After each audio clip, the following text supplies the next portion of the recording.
नमस्कार, आप देख रहे हैं हिंदी खबर में हूं आपके साथ अमित शर्मा। निशांत की राजनीति में एंट्री से पहले ही बिहार में सियासी हलचल तेज हो गई है।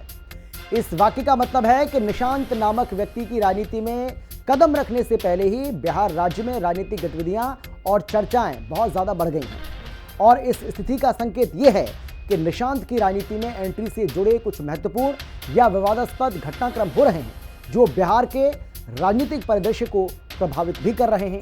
ये हलचल शायद नए समीकरण, गठबंधनों या किसी अन्य तरह के बदलाव का हिस्सा हो सकती है, जिसके कारण राजनीतिक दलों और नेताओं के बीच घमासान या फिर बहस का माहौल बना हुआ है।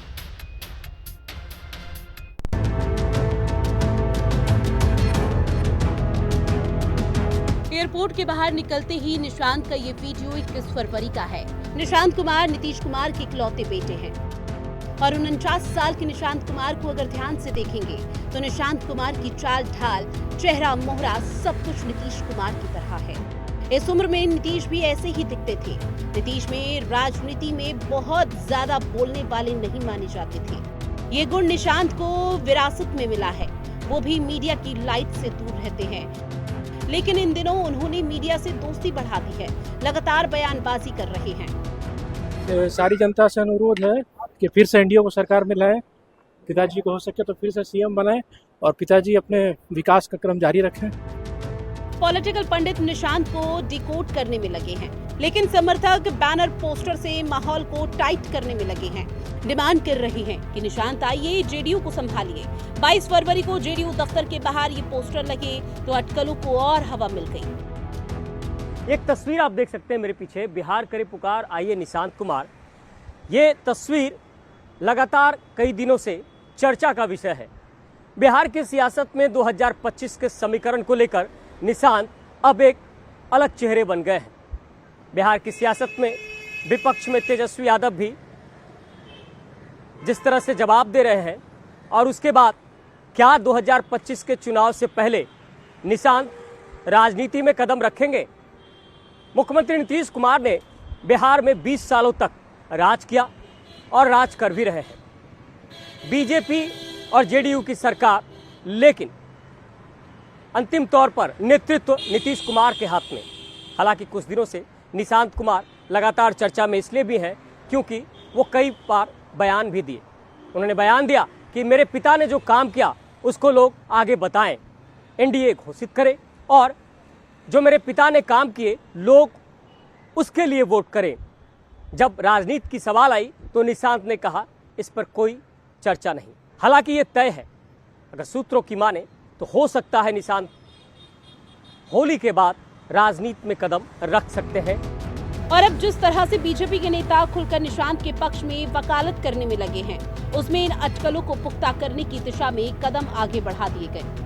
मैं रोज एनडीए के कार्यकर्ता सम्मेलन में भी बोल रहा हूँ, 2025 फिर से नीतीश, ये हम लोग का स्लोगन ही है।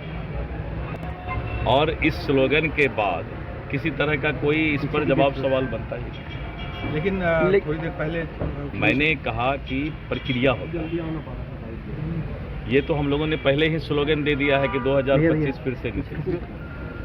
प्रक्रिया के बारे में मैंने बताया कि ये प्रक्रिया है, लेकिन हमारा नेतृत्व, हम जिनके नेतृत्व में लड़ने जा रहे हैं बिहार, वो नीतीश कुमार जी का नेतृत्व है। और हमारा स्लोगन है 2025 फिर से नीतीश, 2 स्लोगन है।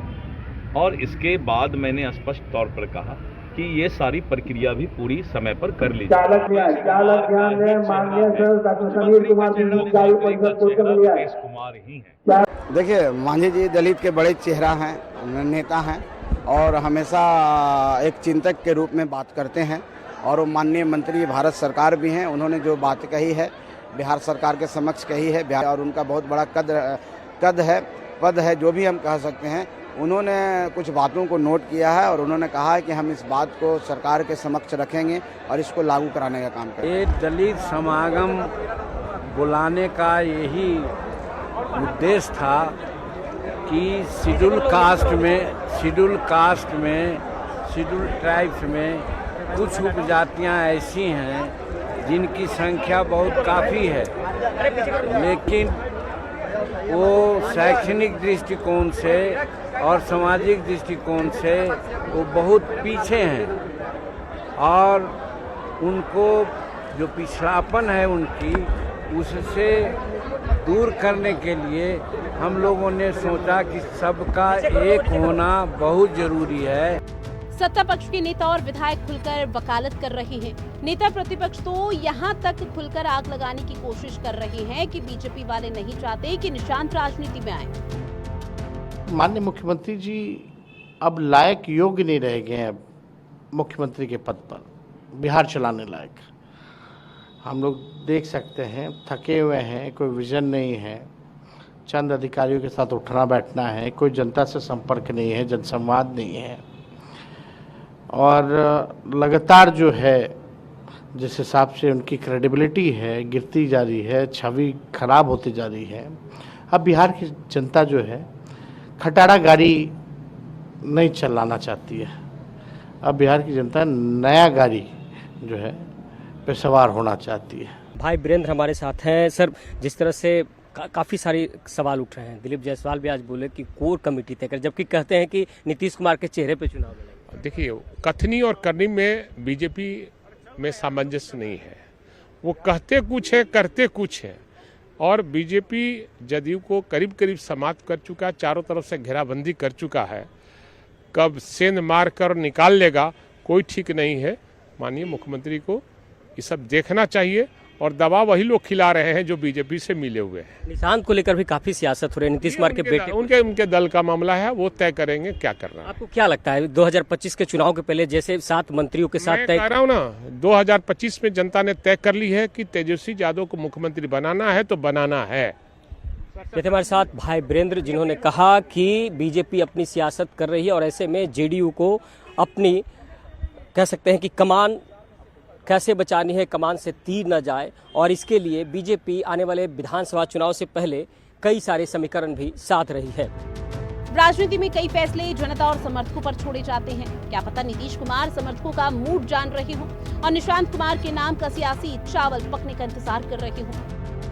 ब्यूरो रिपोर्ट, हिंदी खबर।